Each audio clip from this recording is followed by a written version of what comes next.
Here I am, Leon C., aka Morpheus. You are now listening to the Academy of Wow.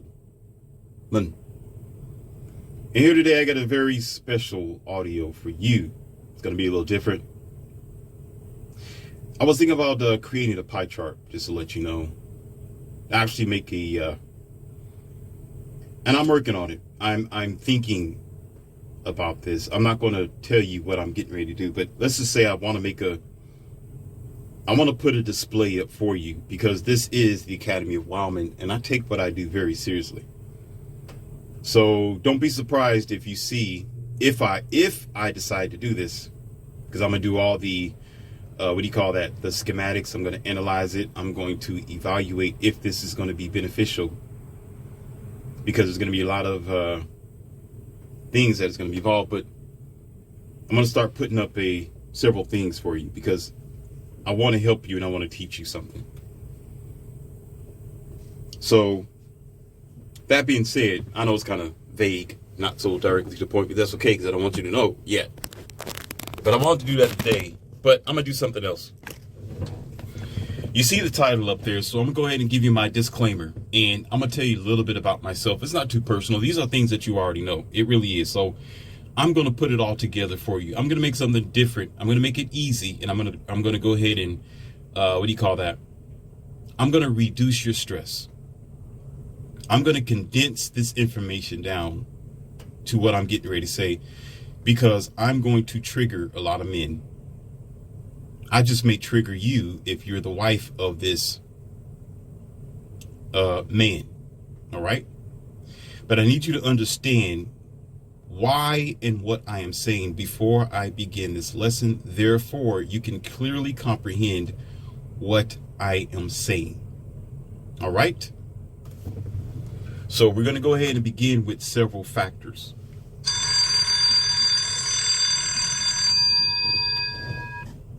Fact number one, there is plenty of trees and plant life in the forest. When you go to the forest area, you see plenty of trees, right? Individually, some of them standing tall. A lot of them are, some of them are at a distance. Some of them have their own patch of land. This large, beautiful tree on its own. Now, question is, it's kind of loud in the background. They're doing a lot of traffic. So if you hear a lot of cars and trucks going by, they're really loud out here. They're really picking up the pace for some reason. Because where I am, it can get very busy, because I do everything outside. So you hear a lot of beeping, a lot of trucks coming by, dump trucks and regular automobiles and, things like that. It's kind of bothering me, but that's all right. I'm going to continue on. Now let's get to the brass facts. It's amazing that you never see like one tree. If you see one tree, usually it's because the rest of them have been cut down, the stumps have been removed, or you just got this this open plain of an area, so that means it's no longer a forest. But there's something else that you don't see as well. Oftentimes when you're in a forest, an actual forest, normally you never see all the trees that they're combined together. There's a unique situation where some might happen, but nature is kind of unique where it's obedient to itself. So what happens is you'll never see the trees like unify itself. You don't see 5 trees mingled into one tree. Typically, you're not going to see the whole forest combined itself into one tree where you're standing there. And it's almost like you're in the story of the beanstalk or Jolly Green Giant, where you see this huge tree that's bigger than life itself, and you're just a little bitty ant, because all the trees decided to combine itself together and become this huge mountain of a monstrosity. You don't see that normally. If it's somewhere, it's because I just don't know about it. But that's not normal. It's not every day. You go into a forest, you see multiple trees. Now, let's get on to another fact, okay? There's something about reflecting on life. Let me give you an example. Some of you don't understand this part, but I'm going to go ahead and bring it in because even though I don't stand by the Bible, I'm going to throw this at you with Moses and what he had to do. See, Moses, when he was tasked with releasing the people from Egypt, and he had a staff, and he was believing in God. Okay, my word is trusting. I don't equate they're not the same. Believing and trusting. Belief is not in my dictionary. It's not in my vocabulary. It don't exist to me. It's more like believing. So he believed in God, so God used him as a messenger. So let me get to the story. I don't want to make it too long. So what eventually happened is he needed answers. He needed to understand things a little bit deeper in how to help his people from Egypt, how to help them, how to keep protecting them, how to guide them in a proper direction, because they were uncertain. They wasn't sure as to where to go and what to do. So what eventually happened is he was inspired to climb the mountain, or some people will say a large hill, but he ascended up to you could say a very far and steep mountainside, to the point where it took a while for him to get up there. The point is, when he got up there, he encountered, of course, with his mind being everywhere and looking for answers, and I'm pretty sure the confusion was there before he encountered the burning bush, that according to the story. And when he encountered the burning bush, that's when he began to get information and knowledge from God. All right? That's how the story goes. But there's something that you're missing. He had to do something first. He had to separate himself from the crowd. He had to leave the chaos. He had to leave his people down there to deal with their, you could say, their issues, their anger, their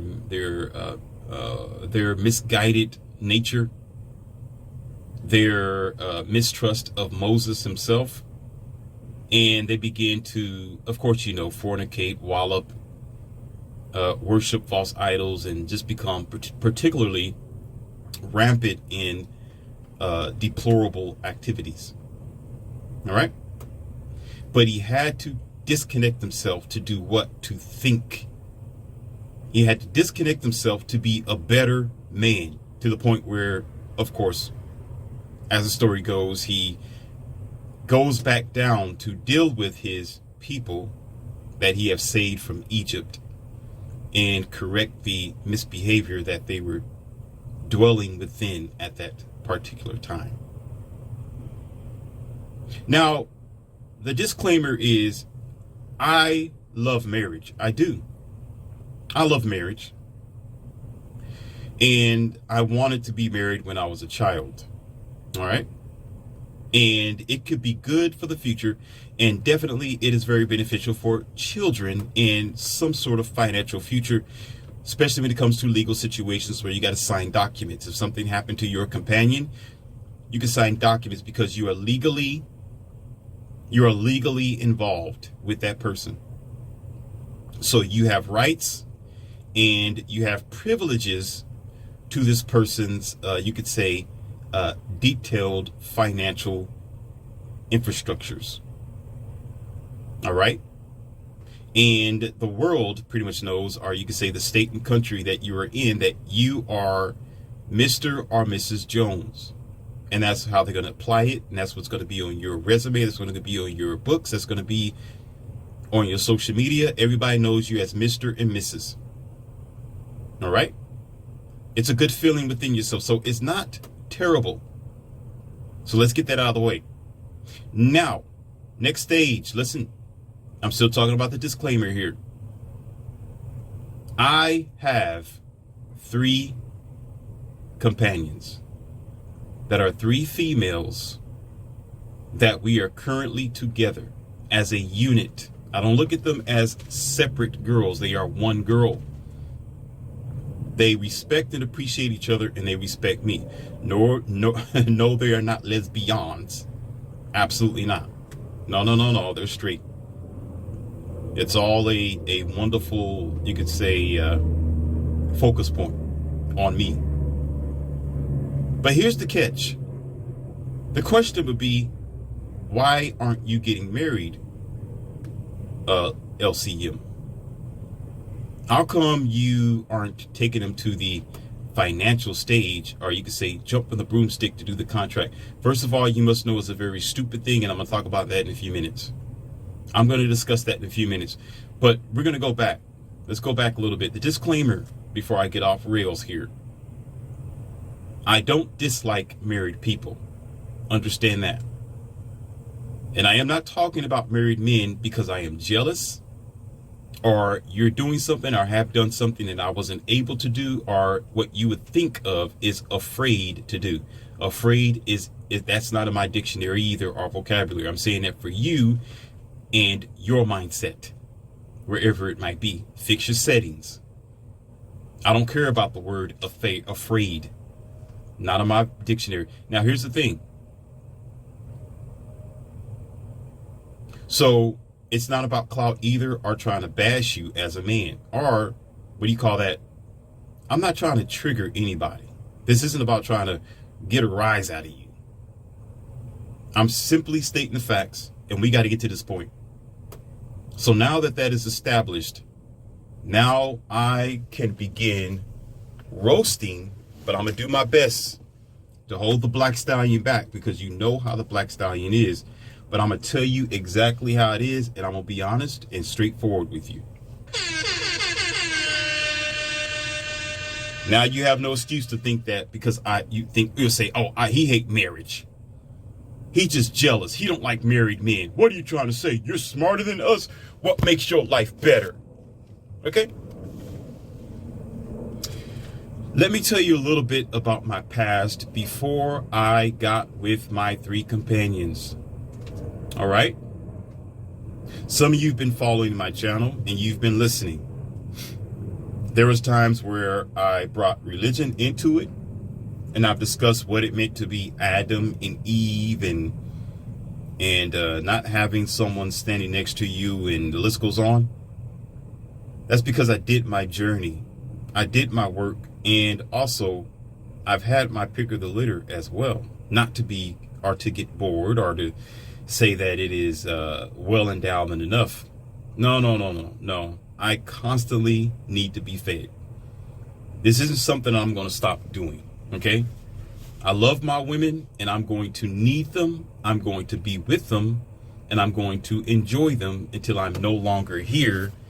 F what you got to say and what the hell you think. Okay. I don't care how old I am. I'm going to find a way to have a beautiful, young, bright-eyed, sexy little thing sitting on my lap, or being there where she can hold my hand and I can smell her lips and touch all on her and make it happen. Okay? Because I'm meant to be for a woman. That's what I'm meant to be for. That's what I'm made for. That is exactly what I do. Okay? Until I am no longer here. Now, why am I saying that point? Okay, some of you confused. Why are you saying it's Morpheus? Yeah, I get that. You're a man. Okay, whatever. Nice. Your preference. Here's the point of the matter here. Now, don't get offended when I say this, but I'll say this, and I'm going to be direct as possible, and I'm going to back it up as well, because I'm smarter than you. I'm going to tell you why I'm smarter than you. Because you did something. A lot of you married men do something that unmarried men don't do, especially in the modern day, today in the 2020s. When I say 2020s, that's not the year 2020. 2020s, plural, ladies and gentlemen. That's 1, 2, 3, 4, 5, 6, 7, 8, 9, and 10 till 2030. When 2030 is here, I'm going to say the 2030s. You don't think. You don't goddamn think. That's your problem. Oftentimes when I'm having a discussion with a married man and I ask the whys and the because ofs and what was your intentions. Wait a minute, let's John. Let's go ahead and pull out my Fit Aid here, because we're going to go into it, as you can probably hear in the background. This is some good stuff. I'm actually sipping on some Citrus Melody Athletic Recovery with some nice CO, Q10, omega-3s, BCAs. I'm on it. Anyhow, there's some good stuff out there. I still don't understand why a lot of you still need to drink nasty pop and high fructose corn syrup and these Pepsis, and it's no downer to them. I'm not trying to douse on them and their products. There's just other healthier things that you can get involved with to drink. And then they have sugar, what's it called that? Natural sugar. That should have been questionable years ago. When the brand came out and said real sugar on the outside of the can of the soda can. I'm not gonna say the name of them. That should have drawn suspicion to you right there. Real sugar.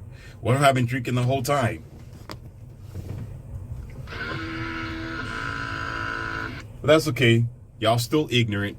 And it's amazing because the shelves are still full of the regular kind. And it doesn't have a label of real sugar. But you don't care. That's why y'all so busy dealing with diabetes. And let me stop. You just sick because you're comfortable. Go ahead. It's your body, your choice. So here it is about married men. You have a hard time thinking about what you're doing because what they will say is one of the underlines all the time.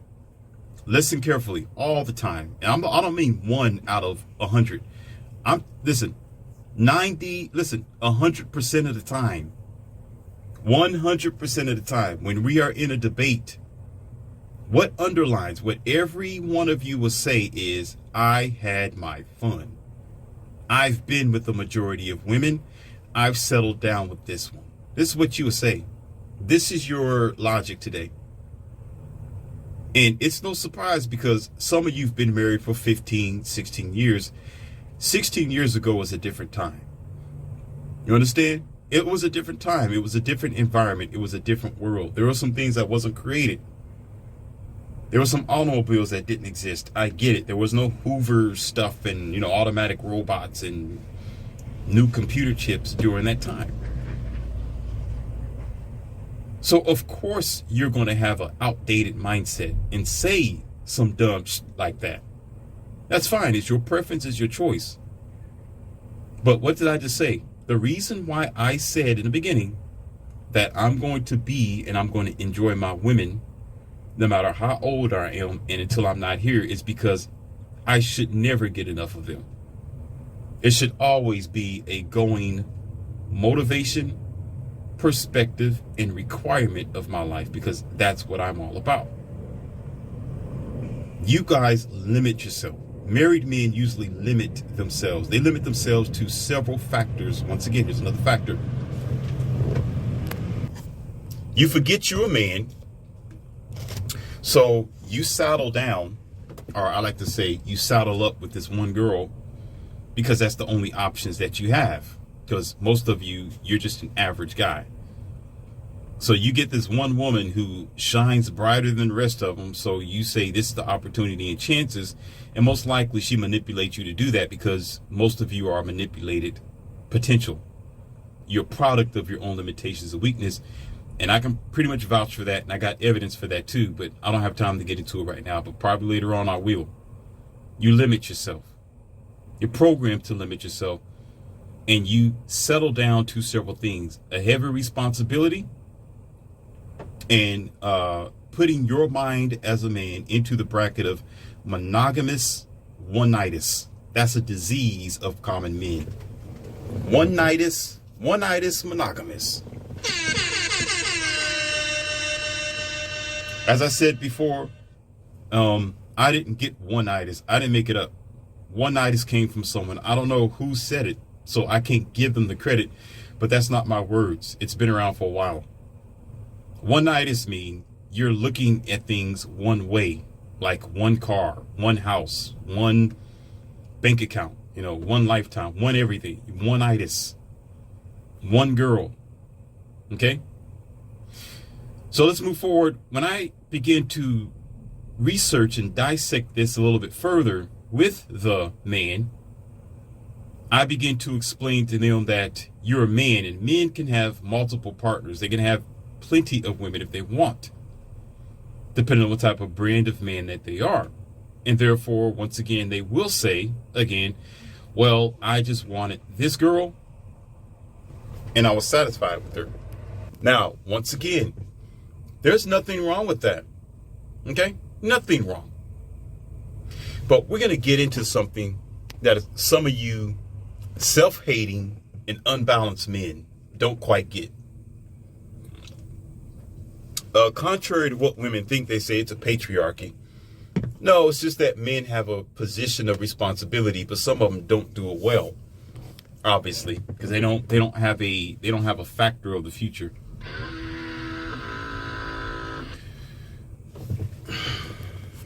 Consequences is greater than, you could say, the labor that you put in on typical basis, not just statistically that women file for divorce 70 to 80% of the time, but what happens 15, 16, sometimes 17 years later for common people. You grow only so far. And what do you mean, Morphers? What are you talking about? Okay. Sometimes it's just duty now. It's just responsibility. You got kids involved now because you decided to have kids. You wanted kids, you have the responsibility. You decided to get married, now your wife's your responsibility. You decided to take on this role as the husband or the head of your house. Therefore, now you're carrying this. Again, here, listen. Transform your mind back to what I talked about, the trees in the forest. Transform it. You got multiple trees. Now you're combining the trees together where you have to share nutrition. So you're only going to grow so tall and so far because now you got to spread your nutrition out. I didn't say there's anything wrong with it. I didn't say it wasn't your task as a man. Once upon a time, yes, you did have to bring kids in order to repopulate the human race. You don't have to put that down there in the comment box. Don't be that sloth dummy because nobody here is a kindergartner. You don't have to say that. I know there's going to be some idiot out there who's going to act like Morpheus don't know anything. You're a dummy, and if I find out it's you, be prepared to get roasted. Because nobody in this channel over here is an idiot. This is the Academy of Adults who got a higher IQ, probably more than you. So you don't have to put down there, we need to repopulate the earth. It's good to have kids and family because it's good for the society. Duh. Nobody's as stupid as you, so you don't have to say that. Save it for your own ass. Or take your butt back to school somewhere else. Don't come here. This channel's not for you. We're talking about the logistics afterwards. Get the childlike mind out. You're not 19 and 18 over here. Clear? Clear. Now, the issue is you signed up for a quote-unquote burden. It's a good burden, and it can also be a bad burden. Okay? But with good comes bad, comes also risk in mitigating the possibilities of what could happen in the future. For example, you buy a used car, there's going to be some work to be done eventually. You buy a brand new car, yeah, it's going to last a little longer before you have to do the work, but you know later on you're going to have to do the work. Right now you're just paying the car off. But if you keep the car longer and you get the pink slip, now you're the boss. Nobody can come and repo your car. It is in your name. BMV understands this is your vehicle. So therefore, now you got to do the maintenance and everything else. It's yours. It's tagged to you. Now things start to get real. Do you notice that some people, when they keep their car for a long time, there's two things that they do. Listen. There's two things that they do. Either they keep it clean, they polish it, they continue to maintain it, or they let it go to the toilet. Oftentimes, if you notice, depending on what town and country that you're in, usually they let it go to the toilet. It's hard to find the original vehicle from, 1970, 80, and on back sometimes. Because out of, let's just say, 100,000 of that model that they created, Usually it's going to be 10,000 left or less because the rest of them was trashed by, let's put it like this, trashy minded people who don't know how to maintain anything, and probably not even their dirty skid row drawers. Probably can't even maintain that or clean their bedroom, let alone. It's called laziness. Now, let's compare this to marriage. And some of you, again, got a problem with thinking. That's your problem. Go somewhere else. Okay? Go. Don't come over here. I don't need your ignorance and your sloth mentality. Exit.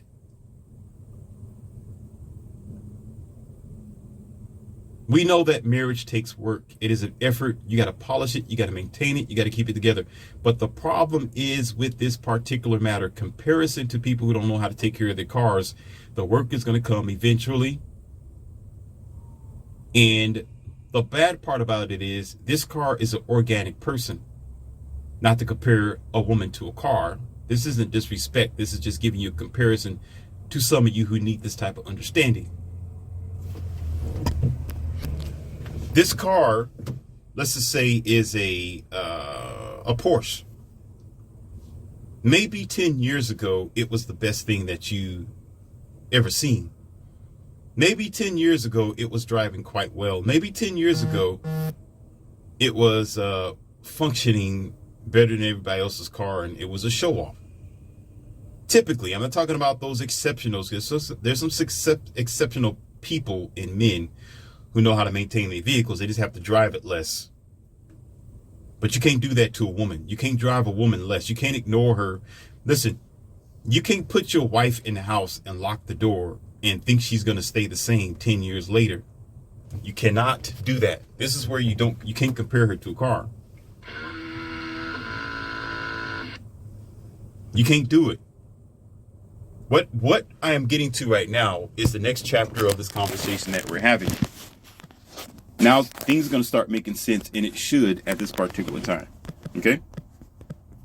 See, the thing is about this type of car that she is, just comparison, she's organic, she thinks for herself, she has feelings, and she's motivated, or she's not, and she's going to change regardless of what you do.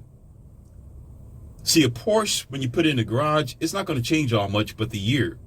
The only thing that's going to be different is it's a little older by the year, but the less you drive it, it's still going to have its mileage. It's going to still have the mileage. Mileage isn't going to change unless you get in it and drive. Yes, the tires might be outdated, for sure. Parts might be outdated, whatever else. You may have rare parts that you can't find anywhere at the simple grocery store, but guess what? It's still the same. Sometimes with the man and his nature as well. Nature never changes either. Since the beginning of mankind, nature have never changed. Meaning, typically, men like variety. Typically, men like something different. Typically, men want to have something else to give them the edge or the itch.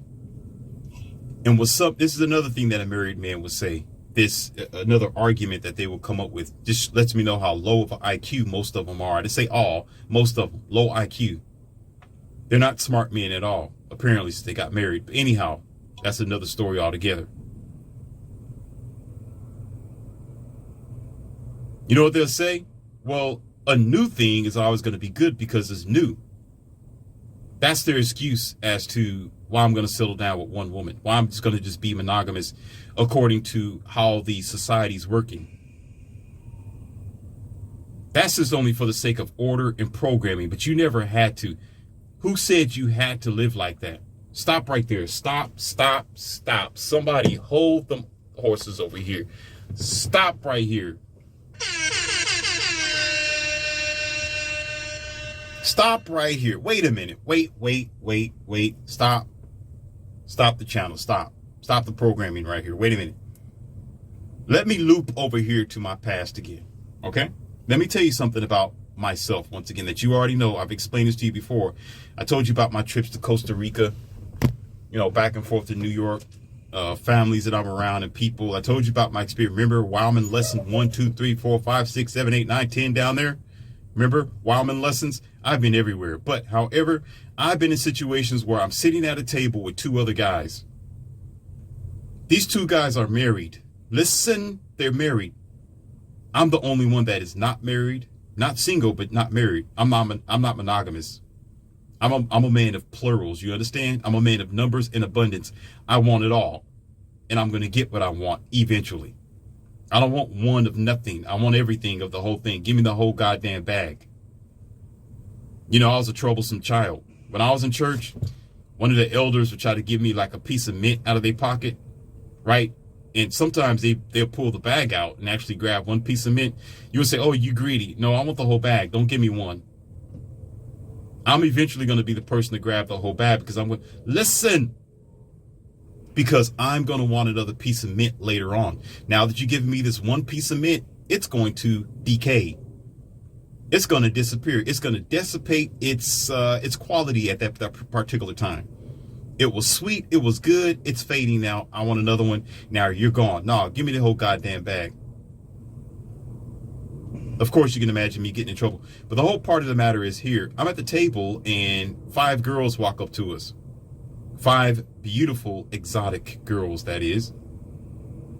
And we get to having a conversation, and the guys, they got rings on their finger. I'm the only one sitting there. I got my hand on my face. They're looking at my hand. Oh, he's single. Aha!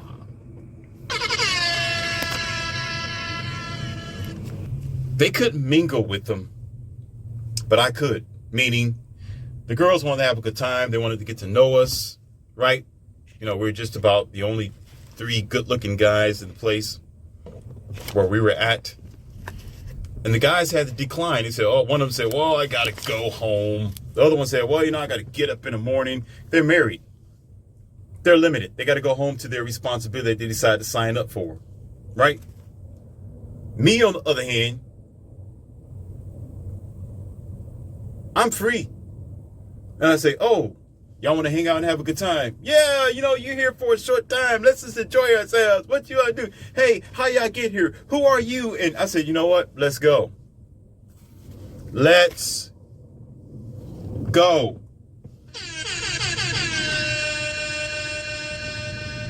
I get it from the table. I said, gentlemen, you have a nice afternoon. I got things. I got to take care of these girls, and we're going to go we're going to go have some fun, and I'll call y'all later. Peace out. And the girls at first was looking confused. Listen, they was looking confused at first because they're thinking, wait a minute, just one guy? And it's 5 of us, but guess what? They begin to just blend right into it. They're like, oh, okay, cool, fine. Okay, at least you can come. What about the rest of them? I'm saying, oh, they're married. They're done. Don't worry about them. They're exactly where they are. And I'm walking with them. 2 of them are in my arms. This was an amazing situation. I haven't told you about this because I don't gloat. I don't care about... Listen, let's make something clear. I need y'all to... Let me help you out with something, okay? Listen carefully. I want y'all to know something, and let me make it very, very clear. There are times that I do talk about myself, okay? And I've said alpha a few times. I'm very confident when I'm talking about it. I'm accurate with what I say. But I want you to know something. When I'm talking about myself, I am not trying to beef myself up. I'm not trying to make myself look good and better than anybody. I do my best to stay on my square. All right? I am not doing a, what do you call that, sword fighting over here or pumping my chest up against no other man or person. If I call myself an alpha, that doesn't mean I'm stepping on everybody else's toes. You get me? I am not trying to get you or anybody else to praise me. If anything, I'd rather not say anything at all and just teach you and talk to you. But I understand you're going to need to know something about me. So when I'm speaking the way that I'm speaking, if I say alpha, or if I say I'm at 0 tolerance, or if I say this or that about my past, you should automatically understand by the way I'm talking to you, put the pieces together. This man means business. This man is actually talking about something that he know. Therefore, you can't, the point of the matter is when I'm talking to you, I need you to know why I am talking the way that I'm talking. If I'm in a situation and I discuss it and I'm using it as a lesson, you need to know why I'm doing what I'm doing and why is there passion behind my words. Why am I at zero tolerance? Why do I deal with people the way that I do? You need to know the seed and the source of it. Now, here's the thing. If you don't know much about where I'm coming from or why I'm speaking the way that I'm speaking, you can think any kind of way about me.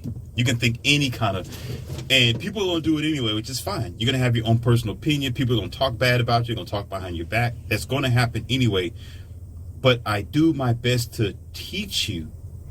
I need you to know something because there's going to be some young men. There is 18, 19-year-olds and maybe even 16-year-old boys who need to hear this stuff from an actual man. They need to have a question mark in their head. What is an alpha? What is a beta? What is a weak man? What is a non-compassionate man? What is a non-confident man?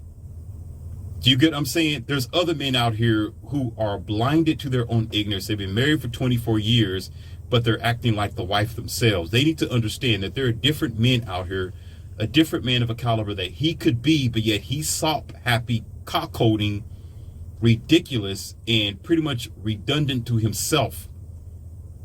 So there needs to be examples out here if we're going to steer men, or you can say the society, in a proper direction. You got to know what a thing is. You got to know the difference between a scorpion and a spider. Do you understand? Am I making myself clear? If you don't know that that's a scorpion or a spider, you're going to find yourself dead. Let me give you an example. Another one. Why I try to be as modest as possible. Everybody knows this movie Rush Hour, right? Remember Rush Hour with Chris Tucker and what was his name, Jackie Chan? And remember the time in the movie they were in a sweatshop area. They had their towels on and everything. They was looking for this guy called Capitan, El Capitan or something like that. And he was a short guy. Chris Tucker, being the comedian that he is, was asking around, where's the boss at?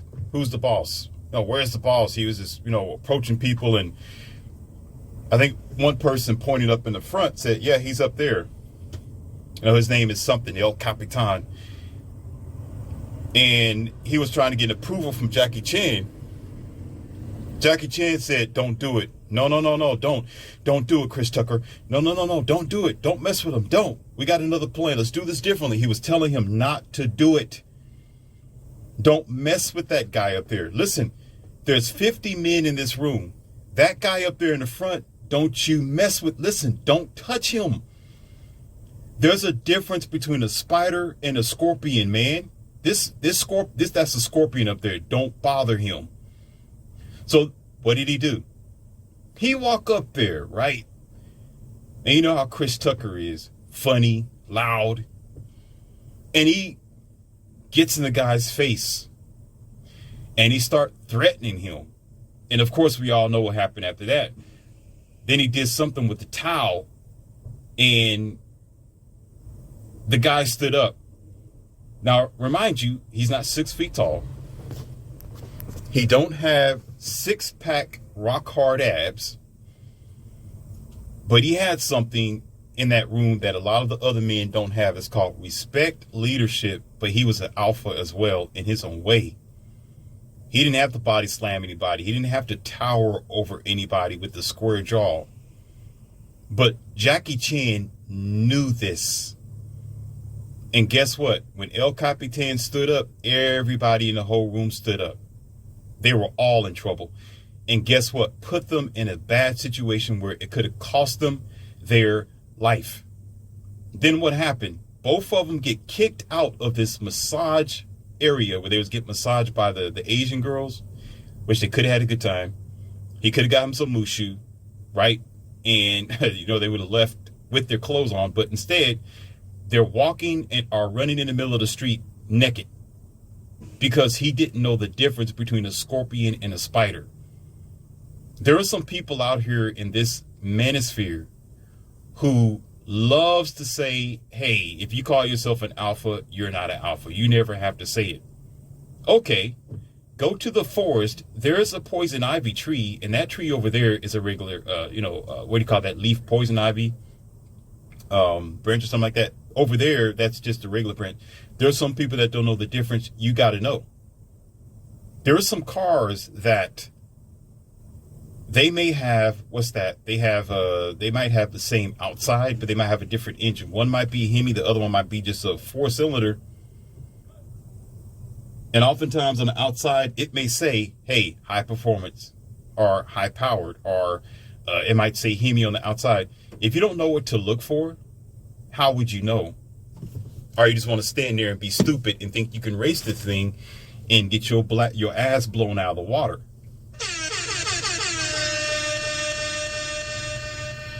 Over here, I am a teacher. Why do you think I'm called the professor? I'm here to teach you, so I got to tell you what a thing is. That doesn't mean it's not. Do you want to test it to see? Do you want to be dumb like Chris Tucker and walk up there in the front of the room and say, oh, you a little guy, you ain't nobody? Go ahead. You're going to find yourself walking in the street butt naked or probably put your life in jeopardy. That's dumb. Some of you may don't understand that. So I try to steer away from those things. So therefore, with this situation with the 5 girls and having a good time, I don't like talking about it. I really don't. Because I don't want you to think I'm blowing myself up. Modesty is usually the best way to go. So that should explain something to you. So if you're still thinking that I'm trying to be macho man and get everybody to think, oh, he's tough, he's a martial artist and he's an alpha guy. No. That's not what I'm telling you at all. Men are men's problem. I get it. To the victor goes the spoil. There's always going to be a challenge. Someone's going to want to try to take you down. Some other man's going to try to prove that they're better than you. I understand because I've been out there. Like I told you before, I've been in competitions. I fought a lot. I get it. But men are men's problems. But we got to get over that. We got to start beating on our chest. I'm not here to beat on my chest. I'm here to help you. This isn't about me. It's about you. So the point of the matter is, I get out there, getting back to the subject with the 5 girls. I'm enjoying myself. I never told the guys about it. However, they knew that I was with the girls for at least 2 days. I don't drink, and I'm very, very cautious about what I do with my health and body. So I had a good time. I'm just going to leave it like that. Didn't regret it. Had a smile on my face, and my spinal cord still gets the tingles when I think about it. Okay? But there's one thing that I was lacking at the time. It's called knowledge. I began to ask myself, why is this just for right now? Why can't I keep it forever? Why is this, here we go, why is this considered as a man's, I'm just going to give it to you like this because I got an audio coming, another lesson talking about the dreams. So bear with me. But I'm just going to say that for this lesson today. Why would it be a man's dream? Why does it have to be a dream? Why can't it be reality? Why can't he keep it? Does he have to be a rapper? Does he have to be some type of thug or some type of Hugh Hefner? Do he have to be a popular man? Do he have to be a blue chip individual in order to have this type of entourage every day, all the time as a regular guy? Not really. What most men need to have is simply understand that he's a man. Uh-oh, wait a minute. Now you step on somebody's toes. Most men don't know that they are. Most men go along with the program of you're supposed to get married and have kids and settle down and be with this one woman and be content with her for the rest of their life. And then what happens is he will agree because in his program mindset, he will say, well, it's impossible. It's impossible. Word number 2, impossible. Let me repeat myself for you dummies. Impossible for them to have multiple wives or multiple women at one time without there being conflict and being expensive. I'm going to come. Listen, I'm going to go ahead and I'm going to go ahead and give you that other lesson in the next audio. It's coming. I'm going to give you something on that in a few minutes in that lesson where it's going to bring clarity to what I just said. So part 2 is coming. So if there's some hidden pieces here, wait till the next audio come out. And that one, There's gonna be a lot of roasting there. I'm gonna hurt some feelings in that one because facts don't care about your feelings, so it don't matter. It's your fault for feeling anyway. Start thinking. Stop feeling.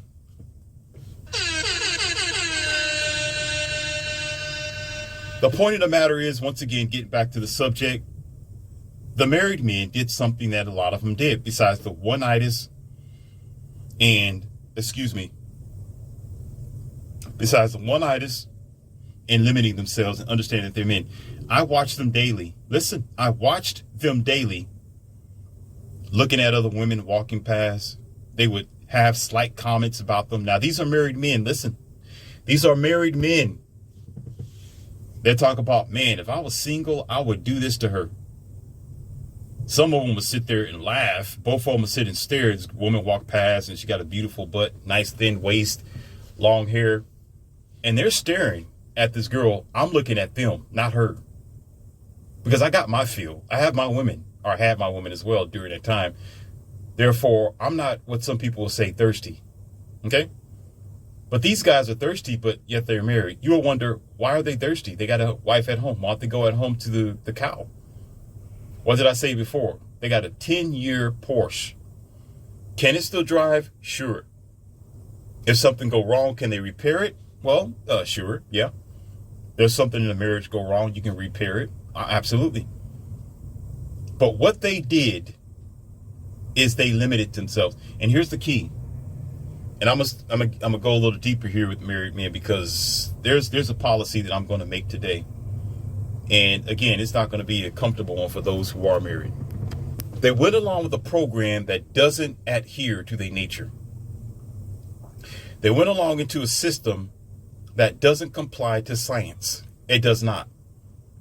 The science of a man, the science of a woman is a different story altogether. Generally, the anatomy and the programming internally and externally of the woman is to be monogamous and find the best suitor possible to bring kids into the world, and she's going to be satisfied there. But men don't operate like that. That's not even in his genome, unless he wanted to be. Men concede and have multiple kids and multiple wives at one time and still care about one wife. Kudos and credits to other men on the podcast who's speaking like this, because I heard that before. These aren't my words, but I agree. This is actually what I talk about anyway. It's just, again, it's dense down. It's condensed down to factors, simple conversation.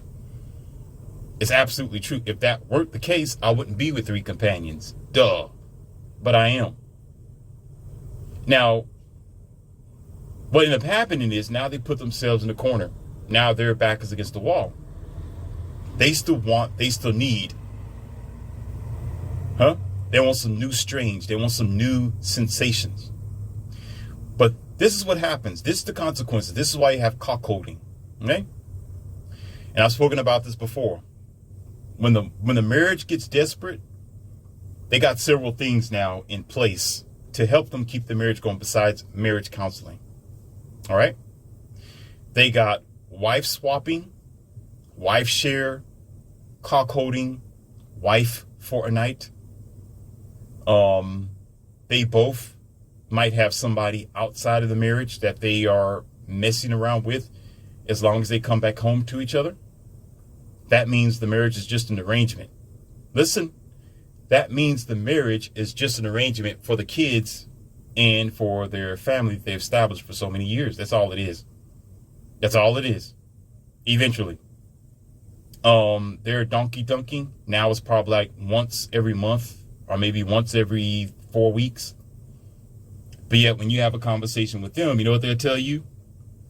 Oh, my marriage is just fine. We've been together for 20 years. We're doing quite well. Yeah. What man is going to tell the truth?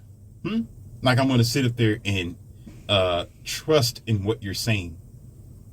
Okay, you got to be dog stupid to think I'm going to sit here and accept what you are saying as a bozo who decided to limit yourself. Okay?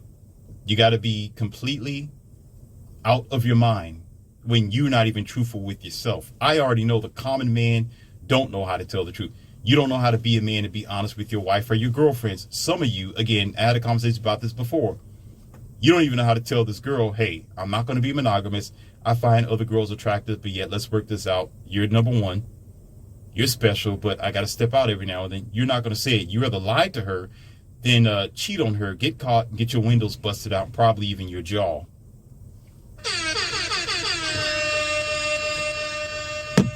Because she might find somebody to come and bust your jaw out because you're an untrustworthy boy in man's draws and in man responsibilities. As a matter of fact, why are you taking on man responsibilities if you don't know how to be honest with yourself?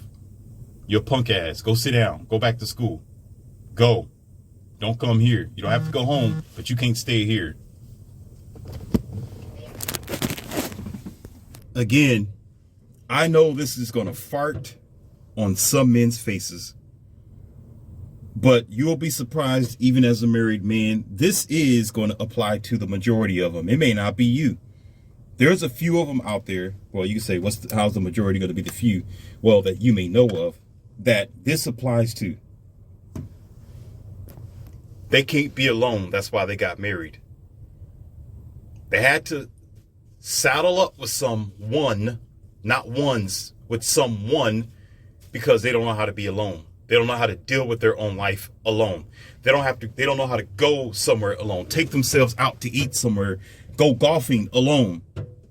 They don't know how to go to a boxing match alone as a man. They always think they gotta be with somebody. They have to have some type of chick, broad, or girl on the side. They have to. They can't sit down alone and think for themselves. They got to have somebody there because the construct tells them to, because their grandma tells them to, because tradition tells them to, because the state tells them to, because their church tells them to, because the matrix programming tell them to. So they think they got to do it. They got to have kids. They got to have somebody to pass on their legacy. They don't even know how to goddamn live when you're only here to live, not to be a goddamn slave.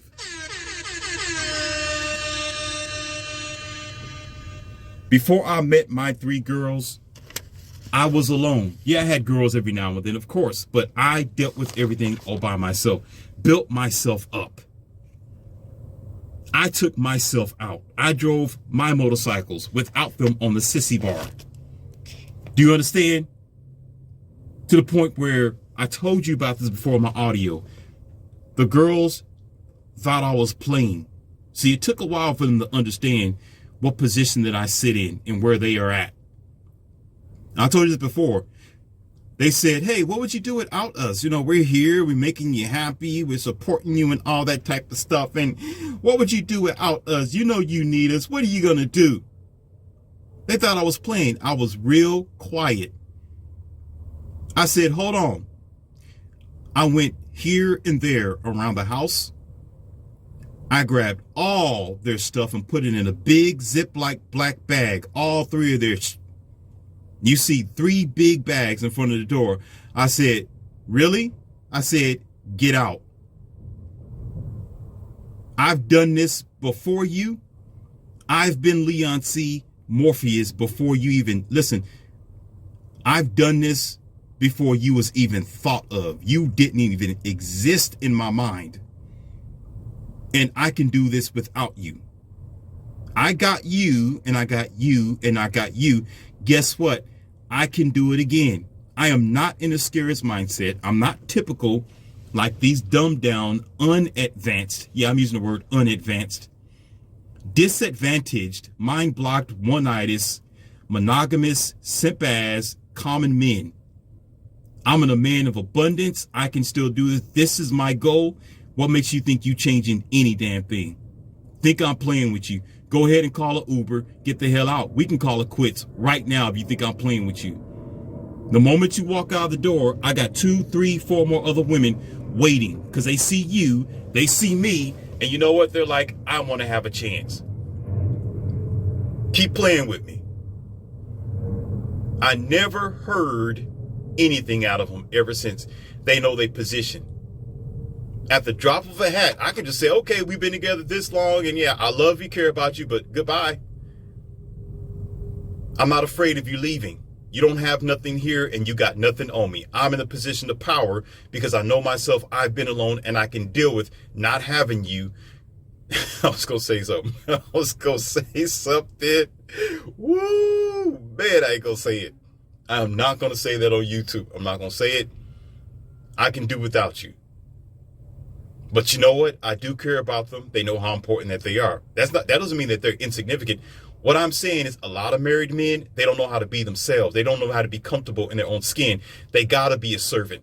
Oh, shoot. Somebody. Oh, ho, ho.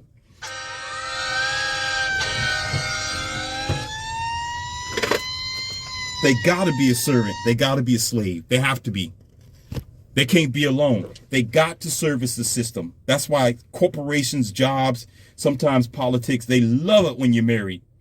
Because they know you ain't going no damn where. You got a chain around your neck. You're a dumbed down, one-eyed individual. They love it. That's why sometimes they want you to be married. So you don't become willy-nilly with yourself and have your own little bitty empire. They don't want you to have your empire. They want you to be controlled and programmed. And you don't mind being that because you think by birth, you're supposed to be the way society wants you to be as a man. Instead of you making the society bend to your will, you bend to the will of the society, which is nothing but an opinion. It's not fact, nor is it scientifically proven. Men have the ability to do multiple things and great things. You're supposed to be leaders and kings of the society, but y'all punk ass weak little boys.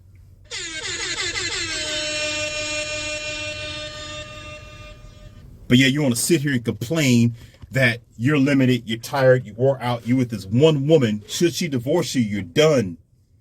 You're done. Now you got to start all over again and get another wife because you got one-itis. No freedom for yourself. I gotta have kids. I gotta have a marriage, and I gotta have this and that. I need to be a husband. Who said you had to? Besides you following the program, whatever happened to you becoming a leader and you leading other people, you can't do it.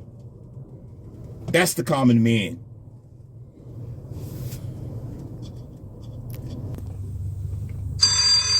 Take keynote of what I'm about to say. Take a key note of what I'm about to say. For men, marriage is a matter of life and death. What that means is it can be dramatic. He has a lot to lose and there's a lot on the line. Whether you're rich or whether you're poor. The way it is because the way the country operates in the westernized world, specifically America.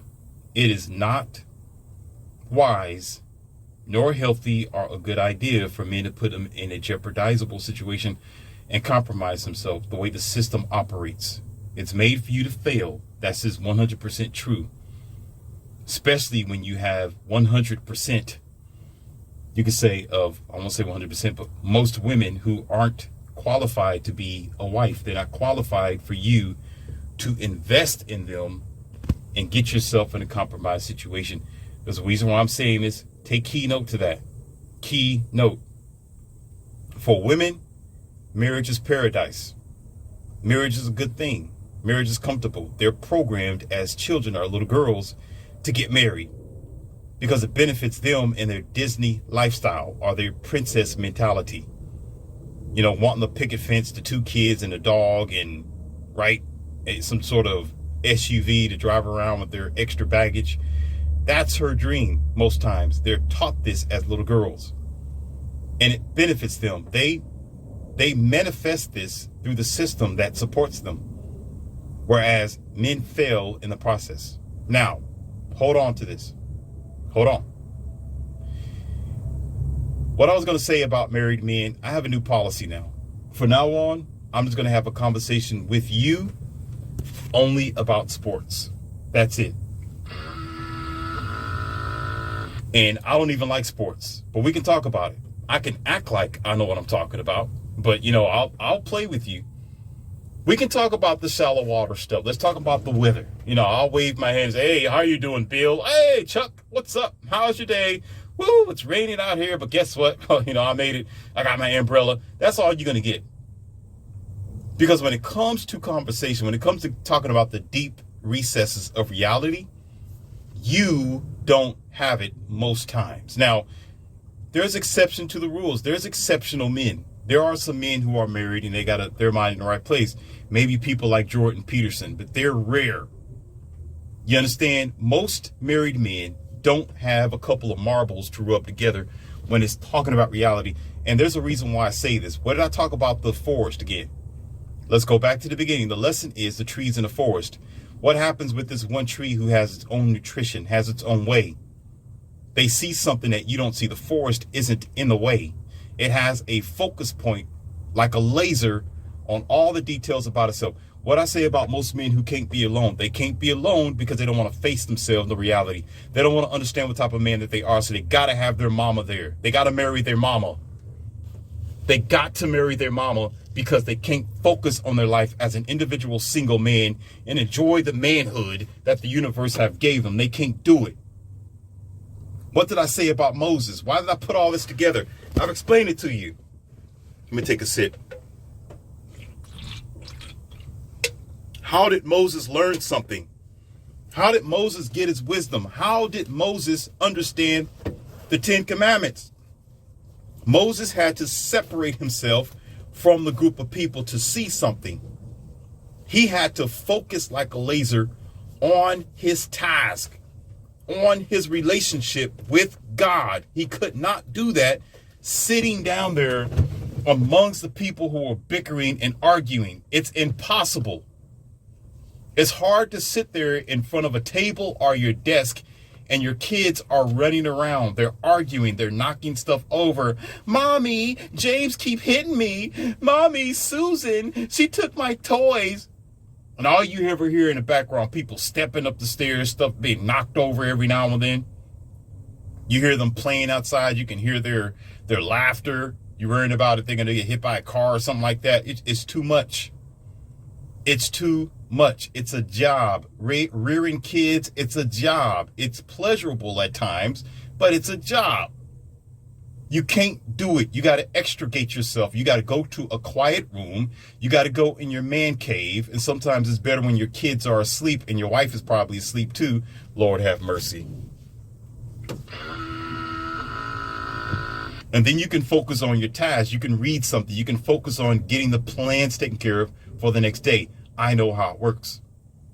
Oftentimes when you got this heavy responsibility, you running around town, you're picking up your kids over here, you got this bill to pay, the wife is asking you to do this, your kids are expecting that, one of them got an attitude, they didn't, they broke their game system, now you got to buy something else from them.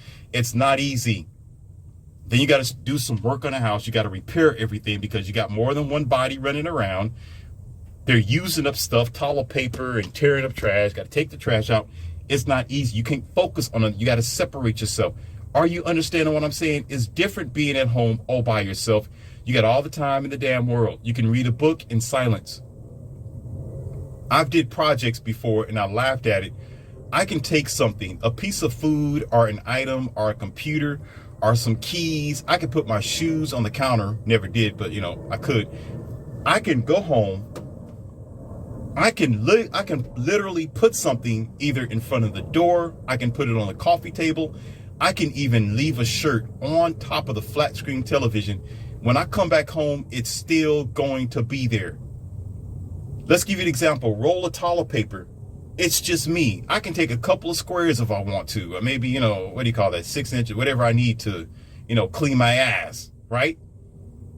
And guess what? If it's just me, that roll of toilet paper is going to last on the hanger. It's going to last for quite some time. It is. I'm the only one using the bathroom. I can go in there probably a week later, depending on how many times I go to the bathroom, and I'm still going to have some toilet paper in there. So you can imagine a 6-pack is going to last for a while. I'm stockpiling now. Oh my God. That's just the truth. That's the reality. But when you got 4 or 5 different kids and your grandma and you running around everywhere, everybody's using the bath. Guess what? Your roll of toilet paper is going to last probably one day or even that. Everybody's using it. They're blowing their nose. They're wiping their ass. They're wiping stuff with it, cleaning their glasses, their TV, whatever. Wiping up spill, whatever they're doing, it's gone. And sometimes, I know this quite well, sometimes women or girls, they don't take just like a couple of pieces of, a modest amount of toilet paper. They got to wrap this thing all the way around their hand just to wipe be like, Mel, why don't you just wash your butt? Why don't you just go ahead and take a shower. Just go ahead and clean your butt. You're trying to clean your butt with the toilet paper. So what she'll do is she'll wrap the toilet paper around her hand several thousand times and then do it twice. So guess what? The whole roll of toilet paper, she just used that to wipe her ass. What I'm saying, in other words, I'm making a comparison here in another way. What I'm saying is your resources and everything that you do is going to be exhausted eventually. That is your time, your space, and also your peace is just going to happen. So that's the same with your focus and your motivation and everything else that you have to do as a man for yourself, your hobbies, and you being able to sit down to meditate. You can't because you got responsibilities. That's just the way it works because you signed up for it. You wanted to be a willing slave? Do so on your own terms. Now, here's the question that I've received from a married guy. Once again, this is why I'm not talking to y'all about anything that's deep because you're not going to get it. It's almost like it's worse than talking to a religious person because you think that you're 100% correct and you don't want to be wrong. You don't want to be wrong about what you signed up for. We know that well, not everybody. Most people do not want to think that they've been played a fool. You want to think that you made wise decisions in your life and this is the wisest decision. Well, the only reason why you're doing it psychologically is because you can't get out of it. You're in a marriage contract. You can't just jump ship now because now you got kids that depend on you and you got a wife that you made a promise to. So be honest and shut the hell up. Be honest and shut the hell up. The fact is you got to convince yourself that you didn't make a mistake. But deep inside the recesses of your black box, if it's working, and your consciousness, if it's working, I doubt it. Somewhere along the way, you know full well, if you do it all over again, you're not going to. There's other things you probably could have did with your life as a man. I'm talking about this for a man. Today, this is for men. I'm not looking at this from a female perspective. This is the man's perspective here. Because I'm trying to show you just how let me stop. Just what type of diabolical situations you put yourself in. Y'all sign up to be slaves and morons. That's what you do. When you can take that time, energy to have peace, quiet, and freedom, again, credit to Coach Greg Adams. And I've seen that multiple times. And even with my 3 companions, I see it now because I got something that you don't have. The one thing I don't have is the marital contract because that's all it is. But guess what? Guess what I do have? I got the wife, 3 of them. I got her commitment. I have her loyalty. I got her love, body, kindness, and all the great stuff that you probably could have with your wife as well. But guess what? I also got something you don't have. That's variety. Variety done the right way where it's healthy, it's clean, and I don't have to worry about getting stabbed in the back. Like you might get because you got to cheat. You got to do wife swapping. You got to go on Pornhub. Excuse me. You got to go. You got to go on Pornhub in order to get your satisfaction, because you got to be committed to this one girl, but yet you can have variety. You know, you're still committed to being able to take care of yourself in its own versatile way. But now you got to sneak and do it, knowing full well she know about it, but she don't want to talk about it, but it makes her feel uncomfortable. But guess what? Both of you can't do nothing about it because you signed up in a monogamous, one-nighters, disease-ass, let me stop. In a limited position, in a limited situation. And then you complain about it because now you got to be sneaky. Now you're trying to convince yourself you did the right thing, but you got this Porsche in the garage. You can't get rid of it. It's there forever. But yet there's Lamborghinis, there's Ferraris, there's Mercedes, there's a BMW. You're trying to convince yourself that all that don't matter. But yet you sitting there lusting after these other girls when you go out to the restaurant. You're not listen, these girls aren't invisible and your wife's not stupid. She know you looking every now and then, and sometimes you know you are looking as well. But yeah, you want to convince yourself, yeah, I married this girl. I'm committed to her. This is the only person that I ever see. But yet there's other women around you. It's more than just commitment. Yes, marriage is a commitment. Yes, there's financial responsibilities. We get that. Of course, you have to be responsible for yourself. And it's about the commitment and the internal connection that you might have with that person. That's common sense. It's more than just the donkey dunking and the lustful desires. But those things still need to be fulfilled. And as a matter of fact, because your lustful desires aren't being fulfilled, this is why a lot of the marriages fail. This is why men step out. That's one of the reasons why you cheat. That's why you got your computer screen blinking wide open and you're looking at stuff to fulfill your internal desires, because you can't do it with this one woman who can no longer fulfill you. And the question will be, why did you sign up for the marriage? That's the question. And your woman will say that too. Then why did you marry me if you knew this? I'm sorry, ma'am. I'm sorry, Mrs. Wife, whoever you are. That's because that bozo didn't know himself. That's why. You didn't marry a man. You married a boy. He should have been honest with you. And I'm speaking up for him, even though he don't know how to speak for himself. And I apologize for him, for you, ma'am. Because men don't know how to be honest. They can't be like me and other men. I decided to take the right way. I decided to fulfill myself in more than one way. I don't have one-itis. I decided to look at my future and tell myself that there's no limits here.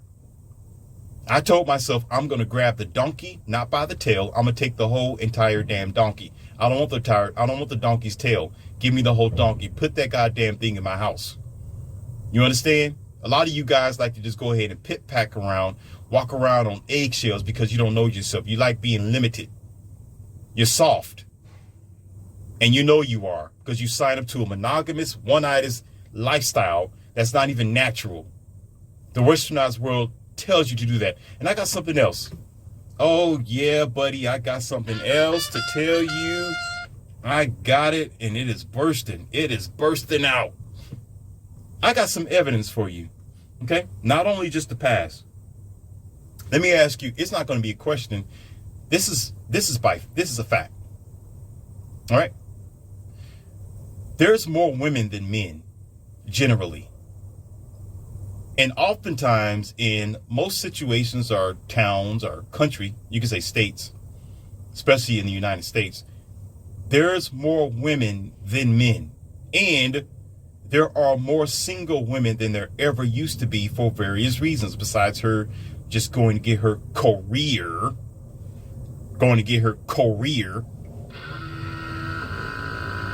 and focusing on all the minor things that she has to do besides unifying and creating a future.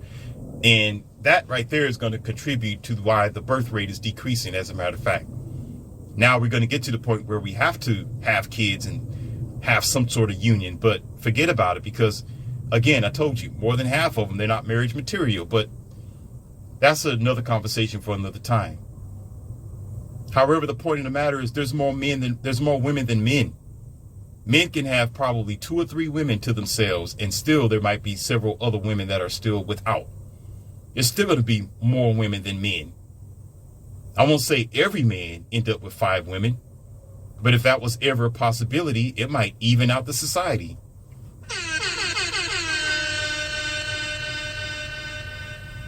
I don't understand how much of I don't know what type of answers are you looking for, Morpheus? What are you looking for? What are you looking for existence? What type of world are you looking for, men? What are you looking at? Where are you getting your information from? Why are we so dumb, damn, and stupid at the same time to face reality and see what's exactly going on? Oh, I know why. Because your mind is outdated. You're still thinking that this is a monogamous time. You're still thinking that the world is traditional, and it's not. Women aren't even thinking traditional anymore. They're not even traditional enough to be traditional wives. They want to have the marriage, but they don't want to have the wife potential and the wife responsibilities. But yet you dummies still think you need to walk down the aisle. Since when did the woman become the shark and you became the little bitty fish? A long time ago, when you dropped your jaws. Instead of tightening up your belt and act like you got some goddamn sense. Because you don't understand, you got to fulfill yourself as a man. Cross your T's and dot your I's. There is nothing more that pisses me off when I'm in a group of guys. Nothing more. and I explained this, I'm going to say it again. When we're standing around and we're conversating, if there's a woman involved, first of all, the men will start to change and pander to her. That's number one. And number two, they start white knighting for this woman. White knighting. If you don't know what that is, I'm not going to explain myself again. And third of all, they're staring and they're lusting after this woman, but yet they got rings on their finger. They're married. They're married. Now, as a man who isn't married and I don't have a ring on my finger, I'm still committed to my girls without the marital contract. I don't need to look at this girl. As a matter of fact, most times I don't even know that she's standing there. I told you before when I went out there to Costa Rica, and there was a bar. I can't think of what the bar's name was. If I could, I'd give it to you. Anyhow, there was a girl standing right next to me while music was playing, and I had like I wasn't drinking. I had a container. I had a cup, but it only had water in it because I don't really drink like that. I act like it was a drink, but it wasn't. I had the straw in it and everything, a straw and some ice. So they probably thought I was drinking like some clear vodka or Grey Goose or something. But I'm just standing there enjoying myself with my hands in my pocket. One of my guys said, "You know that girl was standing next to you the whole time?" I said, "What are you talking? Who? What? No, where do you mean?" "There was a girl standing right next to you, man. She was right there. You didn't see her? You didn't smell her perfume? She was standing right next to you. She was waiting for you to say something. She was looking to hook up with you. You ignored her the whole time. Cold-blooded." I was like, man, I really don't understand what you're saying. Y'all don't get what I mean. When I make a commitment, my vision, tunnel vision, could be just like, you can say most women.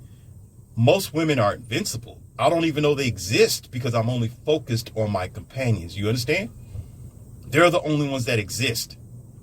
And it can be, and here's the thing. It's good that it's this way because I made it that way. This was my choice. That's the key. A lot of men, again, they get married because they can't be alone. They don't know how to be men. They can't focus on their own hobbies. They don't know how to build themselves up and just focus on whatever task they got. Leave girls alone. They'll come eventually. They'll come and go. Right? They always think they need to get married and have kids. They got to live the so-called American failing dream. And so most women aren't invincible. They exist in their world. So in other words, these men, they're always chasing tail. They're chasing women that they can't be with because they living a impotent, non-productive, limited lifestyle, either physically or mentally. You can be financially wealthy. You can be a six-figure guy. That doesn't mean that you're mentally stupid. You're still mentally stupid. You still got your issues because you decided to cut out a lot of things in your life that could be very valuable, such as your standards and understanding how to protect yourself. Men know how to protect themselves with more than just devices and how you live and financial security. You can protect yourself with women as well. I've spoken to you about this before. I got my companions for protection and for security. That is, what do you call that? STD security. And that's also security based on knowing myself as a man because I love variety and I love women. I really do. And if it was up to me, I'd probably have 5, 6, 7, 8, 9, 10, but I don't want them. I just wanted the 3. I've explained this before. There was other women that wanted to jump on board. I said, no, I'm good. I'm okay. You can be a friend. And other girls was like, oh, man, come on. Let's go. Bring her here. She's nice. She's cute. Come on, Morpheus. Come on. I said, no, it's okay. She can be our friend. We'll check up on her every now and then, which we do. We'll hang out when we go, we go on a yacht or something like that. We go out of town. We'll call her up. But no, it's just you 3. That's it. We're going to stick with that. So therefore, here's the point. Here's the point what I'm saying. Not to go too far with it. The point is, I knew what I was doing to fulfill every facet of my life, to plug in the holes, men, to build the bridges, whereas when I know I'm gonna come across that bridge eventually. Here's it is. Married men, they're gonna come across that bridge eventually. That's right. When you focus on this one girl and, oh, this traditional marriage, this is what my Catholic faith told me to do. This is what I'm a Muslim. This is me, da, da, da, da, da. And I understand Muslims can have several wives. I'm just giving an example here. There's other religions as well with this, because I understand the Muslim faith is a little bit differently, okay? It's different. But most people and most religions is about one woman and one man. But they forget they're going to cross that bridge. But because that bridge isn't built, guess what men do?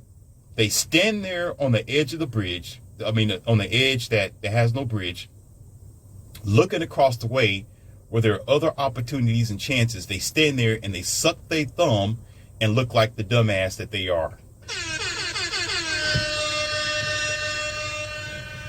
How again? Because they stand. Here it is. Because. Here's your facts. Because. Some of you know this. Because they're standing there in their groups with a ring on their finger in a marriage contract that they swore to God to be committed, faithful, and only diligent with this one woman, and they're staring at this girl that's walking past. Some of you say, well, there's nothing wrong with staring. There's lust of the flesh, lust of the eye, and the pride of life. Shut your mouth.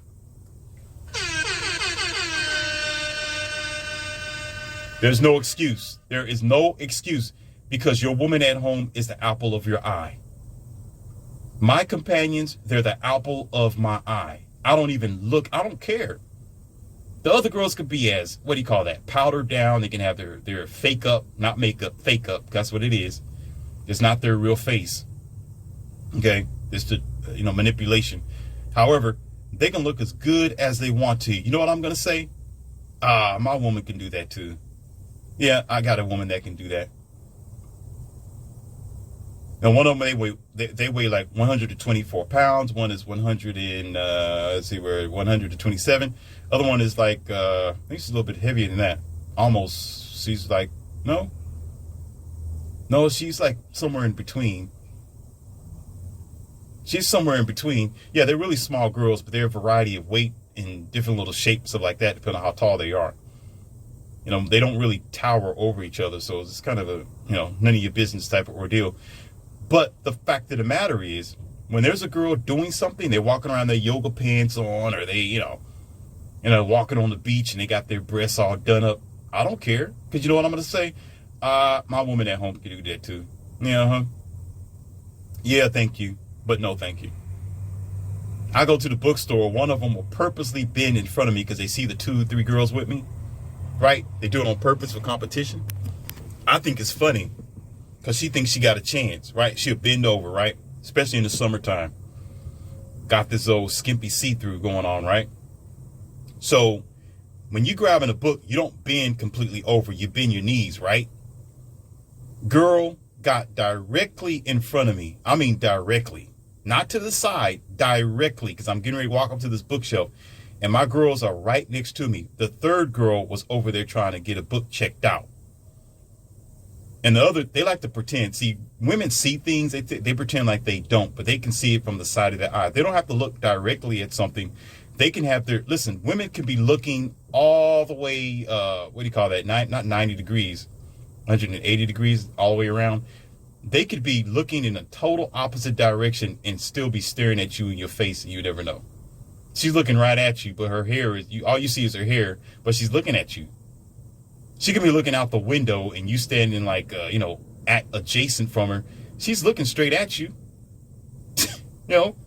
So they pretend stupid sometimes. They standing there, looking around, right? Pretending like they don't see nothing. Girl walked right in front of me and bent over without bending her knees. Her ass was right in my face. Now you're wondering, now I'm going to get to that in a moment, their reaction. So calm down. First of all, it's about my reaction because I'm the king here. What I mean by when I say I'm the king, that doesn't mean I'm royalty or I'm the leader. When I say I'm the king, that means men are the leader. That means I got a position to uphold. That's what it means. So my reaction came first. I just walked around and went to the next bookshelf and didn't even think anything about it. Like, yeah, my girl can do that too. Nice try. Yeah, that's cute. Whatever. I'm gone. And they're looking at my reaction. They don't care. They know what I'm going to do anyway. There's no second glance. Now, most guys, when they see that, they're going to stand there for at least a couple of seconds and say, damn. And then when you walk, listen, and then when you try to walk around her, you're going to give a girl a double take. Because I see y'all do it all the time. You do a double take. Me, on the other hand, I just did it naturally. I just kept on going. I didn't do a double take. I was like, whatever. That's every day for me. And one of the girls walked up to me, because remember, they're not American, thank the universe. And they're well behaved. They know what they're doing. They don't want to cause a scene. So one of the girls walked to me and she said, "What the hell does that bleep bleep think she was doing? Should I confront her? Because that was completely disrespectful. Who the she thinks she is?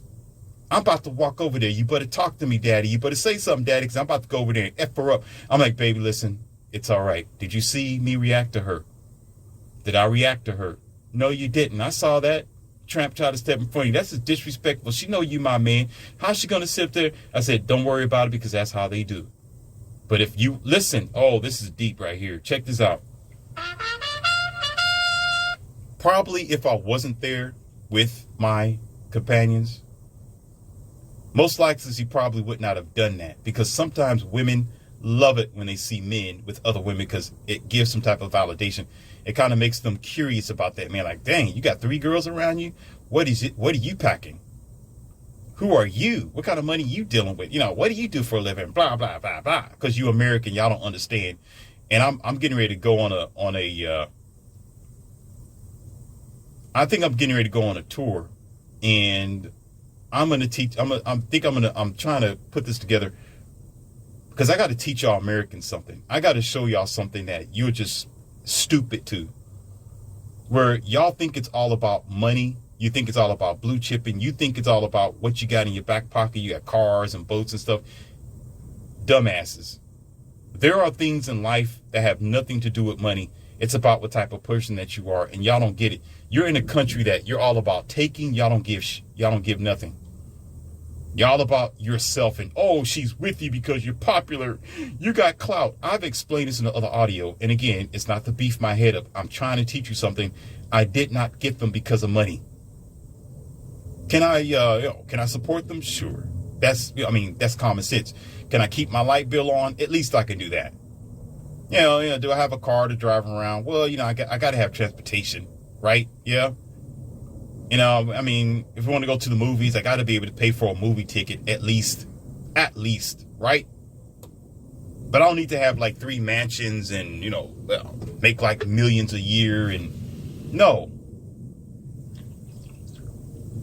That's what y'all do, because you have to overcompensate for something that you don't have, and it's called manhood.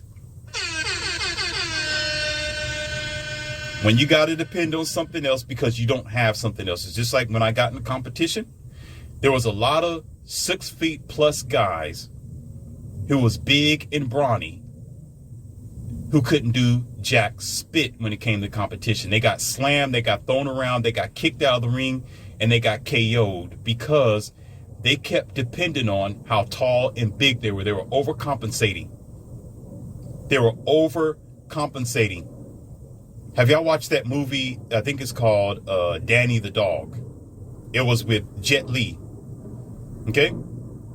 In the movie, Jet Li was he was a slave to the slave master who had a white suit who, destroyed his family. Long story short, Jet Li had to have a competition with a bigger guy who was huge and looked like he was a wrestler. He's sitting there. The wrestler is sitting there yelling and screaming in the middle of the mat in the ring. Oh, I'm tough. I'm big. You can hear him.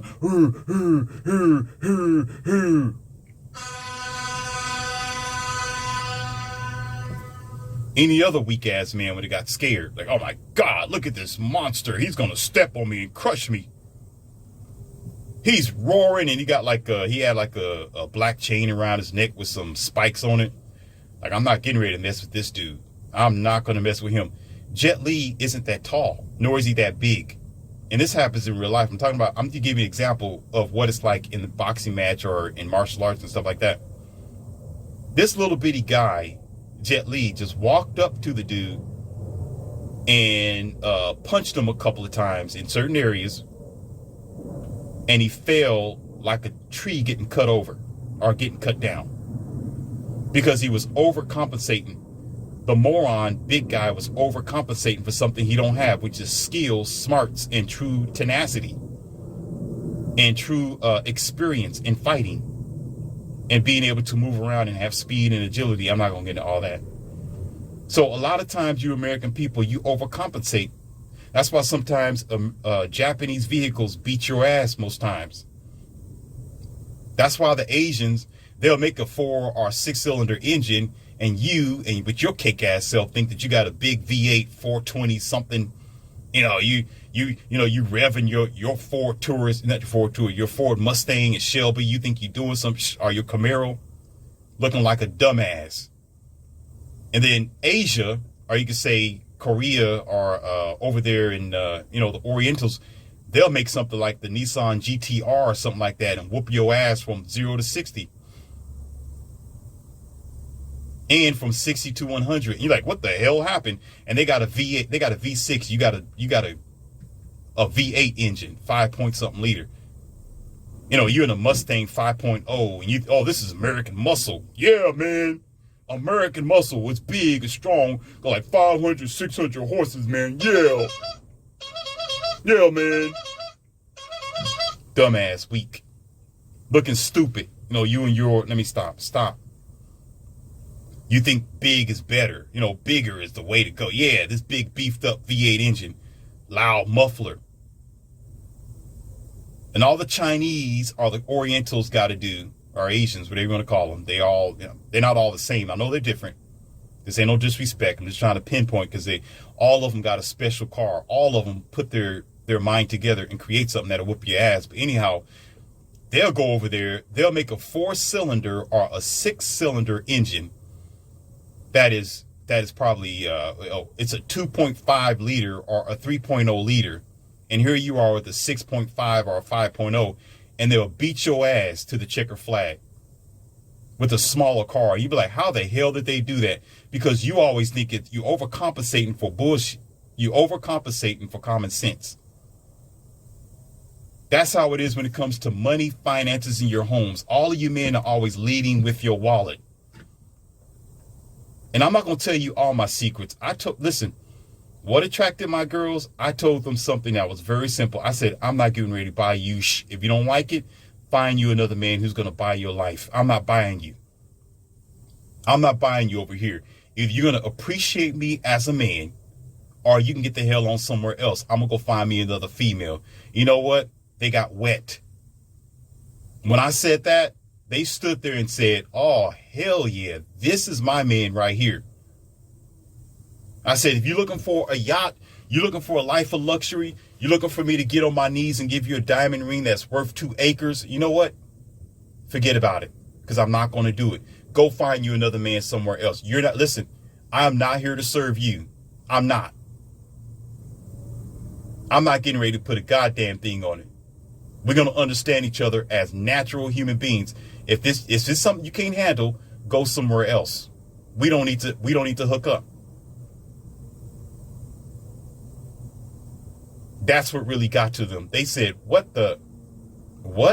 Because there's plenty of American men that travel out of the country, and they think they can get a foreign girl the way that they get girls here. Oh, I got my money. Look at that over there. You see that big Ford F-150 and that nice tires on it? Yeah, but look at the color on it. Yeah, look at that. I'm dragging this boat. Look at it. Brand new wheels. Look at the windows, all tinted. You want to know how much this ring costs, baby? And you standing there with a special suit on or something like that, and this expensive cologne. No punt to Kevin Samuels. This expensive cologne, thinking you somebody. That girl gonna look at you like you a fool. You're leading with your wallet. You're trying to portray somebody that you're not. You're trying to prove to me that you can provide for me. Negro, I can care less about that. That's how she's looking at you. Like, what? And you know what she's gonna do? You lead with your wallet, she's gonna treat you as a wallet. That's the way that it operates.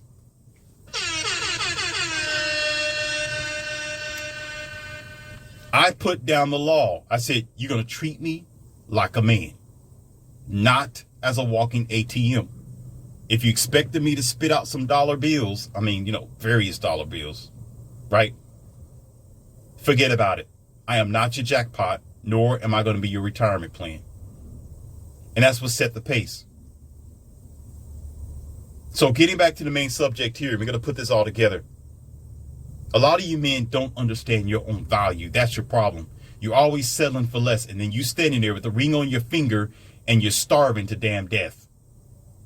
You got all these girls that might find you interesting. It's kind of funny, when you are married, girls are everywhere, but when you're single and you're not married, you don't find them nowhere. They're only attracted to you because you are married. That's it. And they know that you can't be committed to them long term because you're already married. So guess what? You looked at like a fool and as a game. And she look at you like competition. And some of them think they can take you away from your wife. You're a game to them and you're a joke to the world. You're a game to them and you're a joke to the world. I'm going to tell you like it is. The problem with married men, one of the major problems, is that you're closed-minded most times. Most times I can't talk to you about what's going on today. Because here's the fact. Let me tell you something about the nature of men. Let's get schooled right here. A real, natural, homegrown, made man, by nature, not by the modern day ideology and programming, because most of you are, they fix things. Women present the problem, men are going to fix it. They usually have. They have built something. Women have problems with their bodies. They created the tampon and other extra things that we're not going to get into. Okay? So what happens is, when there's something that's broken, a man is going to think about ways to fix it logically if he's a man. That's why men use nail and hammer. That's why you see some men that are good at working on their house, doing physical things. They want to fix something that's broken. In a relationship or in a marriage, here's the marriage. Oftentimes, it's not a fixable situation, meaning they got into something that can compromise their life, their future, and their finances, and they can't go back on it. They can't fix the situation. So in order for them to fix it, when they know they made a mistake and they realize that they should have thought about it first and made better decisions, and now they got 5 kids and they're done, right? They have to fix it by psychologically becoming delusional. They got to trick their mind, or sometimes auto-suggest, but they got to trick their mind into thinking that they made the right decision and it is the right way and it's supposed to be this way, and that they are content and comfortable. So they shut down the small voice in the back of their mind and head. And then you got pastors and preachers and priests who are telling them that it is more morally important for them to stay in a little box and square. And so they convince themselves afterwards they need to stay morally in their box and square. Whereas in the modern day today, I'm talking about now as we are speaking, marriage and relationships aren't the same. You get different information of something that you didn't know 12 or 16 years ago when you first met the woman, and now you get new information and you're sitting there looking at her like, damn, what did I get myself into? But oh well, I'm stuck in it. I might as well just go ahead and continue, just like a dog, put my tail between my legs and convince myself that this was the best idea. Sometimes you just don't get that. So what happened is, here comes the arguments. Oh, marriage is good. You're supposed to get married, and it's okay. It's healthy, and you should get married instead of. It's better to get married than to burn. You know what the Bible said. My grandmothers did this, and my great grandmothers do this, and how are we going to bring kids into the world? And I want to pass on the legacy. Scientists. Here's another fact. Scientists have figured out different discoveries, boy. Let's see. Engineers have discovered different ways of making the cell phone and other things a little better, and maybe your cars and maybe your devices in your home. They found a way to make it easier and better based on new information, little boy. So therefore, when you get married or have gotten married 16 or 17 years ago, 12 years ago, right? Things have changed now. Do you not understand? So all you could do is grow together and adapt to the modern day world based on what you know. But unfortunately, in order for people to grow in a marriage, you got to work together. You got to bond together and talk things out together. But oftentimes, y'all get so comfortable where discussing or trying to perfect yourself to advance to the new world today, to make your relationship a spark, you get comfortable by not doing what you used to do. That's why now you only donkey dunk once a month or once every 2 months. This is why you got to have your side chicks. This is why you cheat. This is why you wife swap. This is why you cuckold. This is why you what do you call that? Wife for a night. This is why you go out of town and you stay out of town for 2 weeks, 3 weeks because you don't want to go home. This is why you stay on the road for 2 weeks to 3 weeks because you don't want to go home because you're tired of the same bowl of spaghetti that don't taste the same. But if you grew together, you would grow together and do something different and have a different sort of vision as to how to make your relationship better based on the modern day world. But oftentimes men don't want to accept this. They don't want to see it as it is. They think they can still operate as they did 12 or 16 years ago. That's how they mess themselves up and become miserable slobs over time. And their masculinity and their ability to be men like they should be begin to fail. Because once you start playing basketball with them, they'll lose breath, they'll fall to the wayside and act like they know nothing about the net and never played basketball in their high school years. You try to take them on the track and field, they can't even run for 2 blocks. They'll stop maybe like several feet in front of them. Oh, I'm so tired, I can't do it. When you look at them in their high school pictures, they used to have a 6-pack ab or they used to have some type of muscle. Now they look like a fat piece of slob because they allow themselves to get so comfortable where they let go. And the same thing with their wife. Now her hairs are chopped off and now she's 200 pounds extra because y'all didn't grow together, too ignorant and satisfied with being the slobs that you always was, probably even 16, 15, or 20 years ago. Yeah, I said it.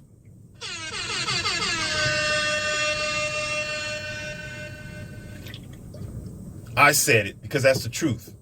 That's the facts. If marriage was so exciting, if it was such a great thing for men to do, why aren't we doing it in the troves? Why isn't everybody so eager to get married? Why isn't it so promoted to be so great in the world of the USA? Because it's not. It's a trap. It's a trap on both ends. You don't know what you're getting yourself into with this car with that have high mileage, which could be your girlfriend, however. And then you put yourself in a financial deficit or a financial situation where you compromise, and now you have no peace, quiet, and freedom. You have distortion, you have unrest, and you are locked down in a limited mindset in a limited life. I'm curious what the hell you got to say. This is evidence and statistics. This is what you see every day. This is the westernized world in a nutshell. But you got all these, let me stop. You got all these strange boys who call themselves married men who don't get this. And you can't convince them because they're in the box. People outside the box can see what color the box is. Now I'm going to get to one last step, and I'm going to go ahead and call this a lesson today. And it's going to be one final piece of evidence for you and one final meaning that may give you the extra steps to give you clarity of this entire lesson. Now I'm going to go ahead and say this, and I'm going to give you the Shangri-La on it. Just because you're married doesn't mean that you're happily married. It's just arrangement. I get it that marriage isn't about happiness. It's not.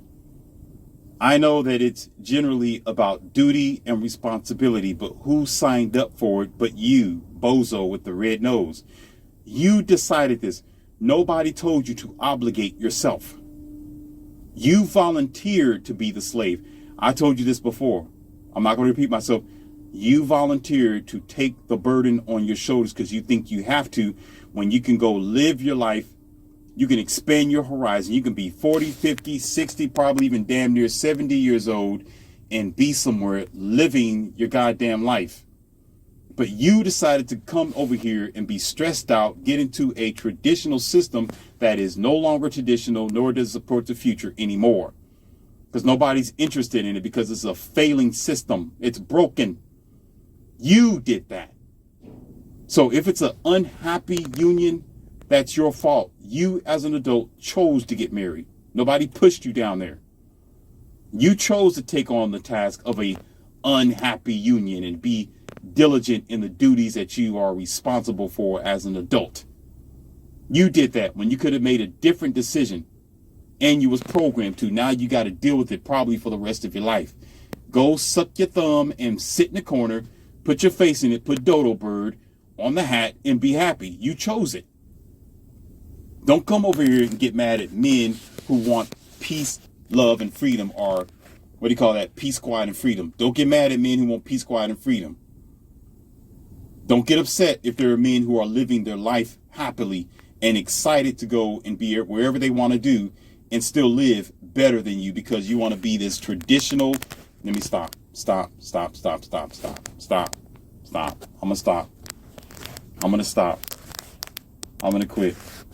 Nobody told you to do that. You signed up for it. Marriage can be happy, but it usually isn't because it doesn't work. Monogamy isn't the way. Never was. Now, let's put it like this.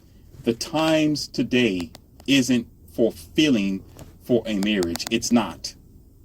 Until the marriage laws change, until the court system understand that there is supposed to be a balance, not talk about balance, but is a balance.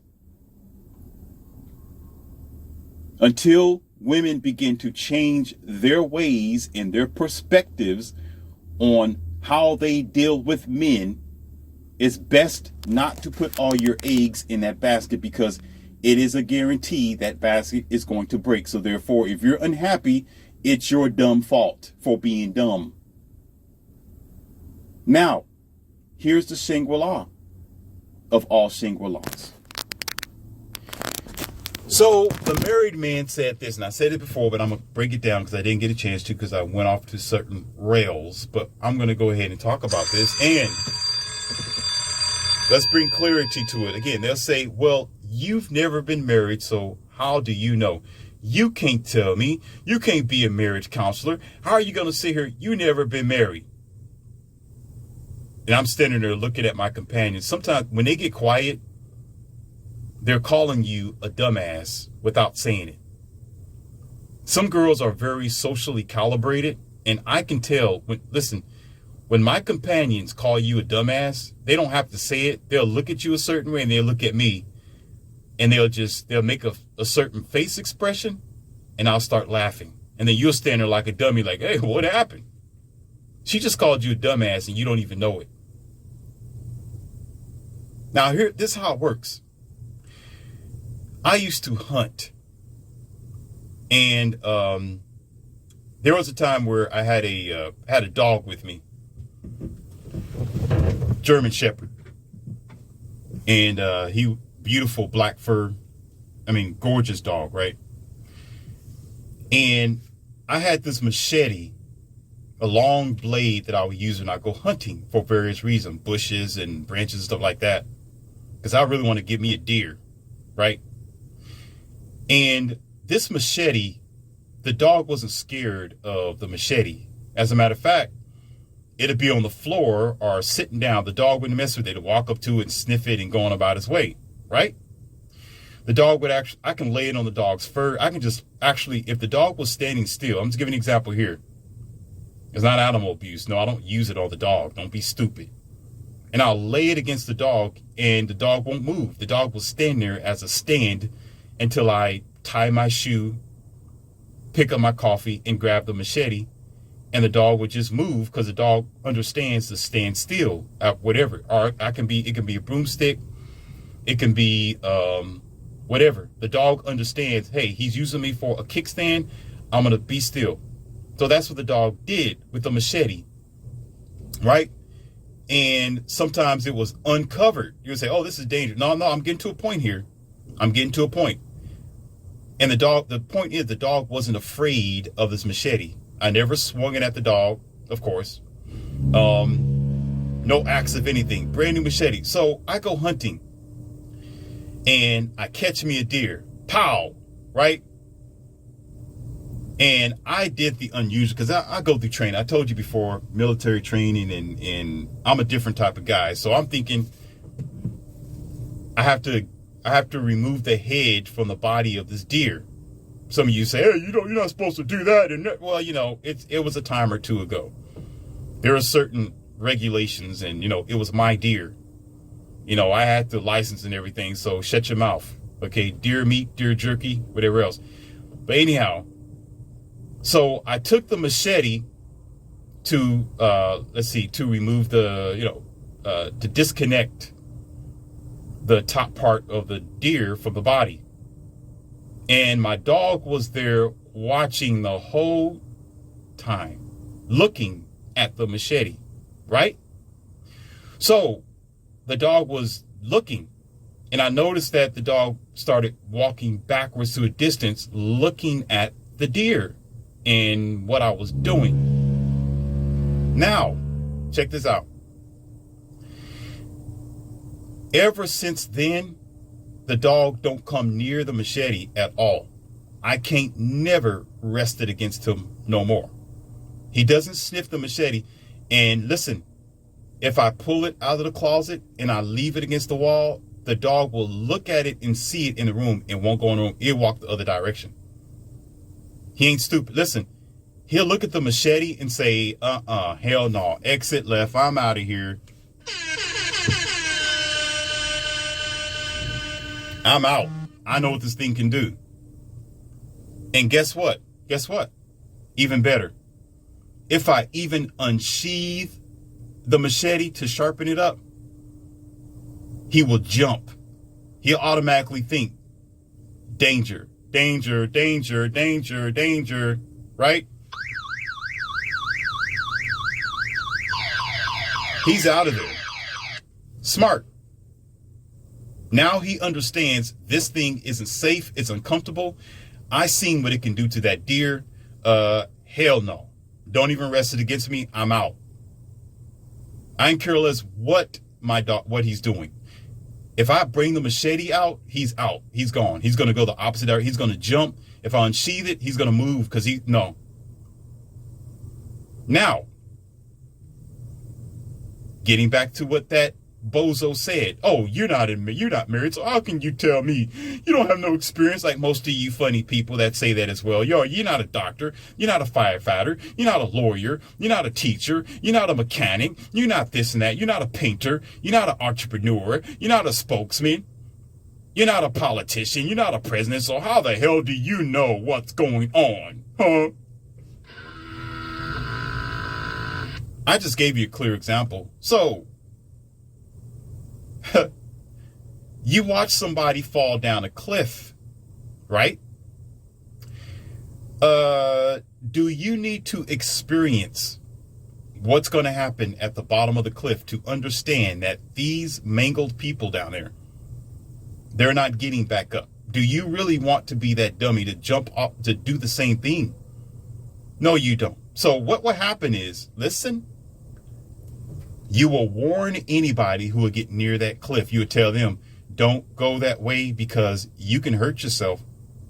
Just like my dog at the time. That thing can hurt somebody. I'm not even going to be in a room with that blade. Now, here's the catch. Are you ready? This is for you uneducated kindergarten children to understand. Do you really want to experience it in order to know it? Do you really have to feel? Did my dog have to feel what was going on to that deer in order to understand that it was dangerous? No. When you see somebody, or if you understand that there's a car crash and somebody's hanging out of the window with all their innards, and the road is painted the color red. Do you really have to experience that in order to avoid it? Do you have to experience it first to say, oh man, I'm not going to do that again? I experienced it. That's stupid. Oh, I put my head under the blade, so I experienced it. I ain't going to do that again. You ain't going to have a chance. When you see somebody fall off a cliff, do you have to fall off the cliff to realize that you're not going to do it again? You can't go back. It's done. You're finished. Game over. You're not coming back. You failed. So with every other facet, profession, there are some people who don't have to be standing there in order to understand it's not good. The dog didn't have to experience what the deer was experiencing in order to understand this thing can cut you and you're not coming back from it. The dog was scared. Marriage is the same way, bozos who always say, oh, because you're not married, you don't know. You must be a complete idiot, and you are. You are. Marriage, what did I say in the beginning? We're wrapping this up. Listen, marriage is life and death for men. It's serious for men, but it's paradise for women.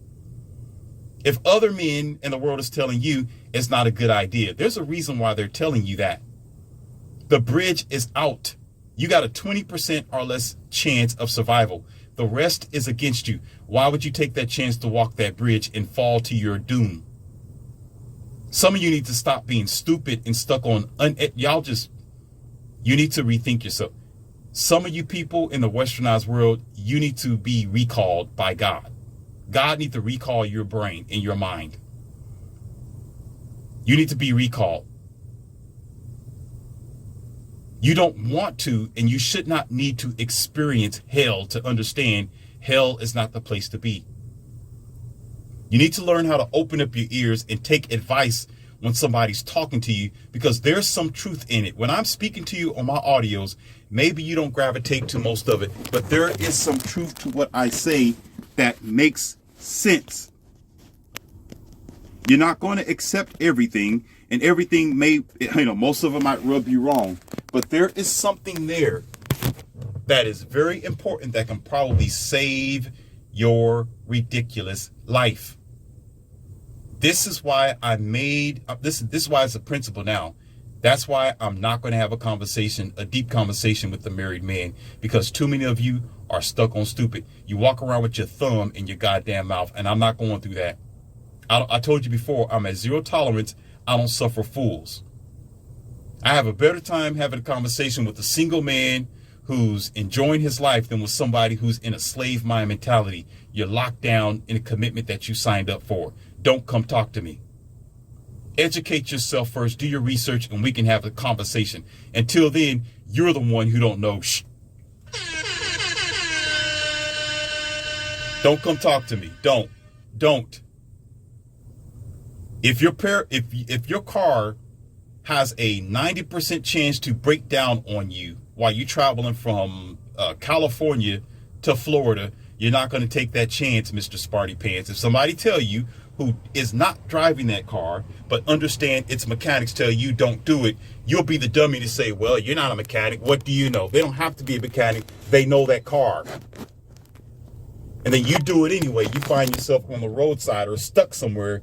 You're Bozo the Clown. It's your goddamn fault. I'm not talking to y'all no more. I'm not dealing with you no more. We're going to talk about sports, and that's it. I'm going to save my time in my voice. Too many of you men are ridiculous. This is going to get loud now because the dump truck is across the street. So I'm going to try to blurt out the sound. Anyhow, the point here at the end is, guess what? Those two guys, they're no longer married. One of them, let's just say one of them, he stepped out of the marriage and did the unthinkable because he couldn't bear the pressure. But yet, I'm still with my girls. Yet, I'm still quite well. Imagine that. What a happy ending, huh? For them.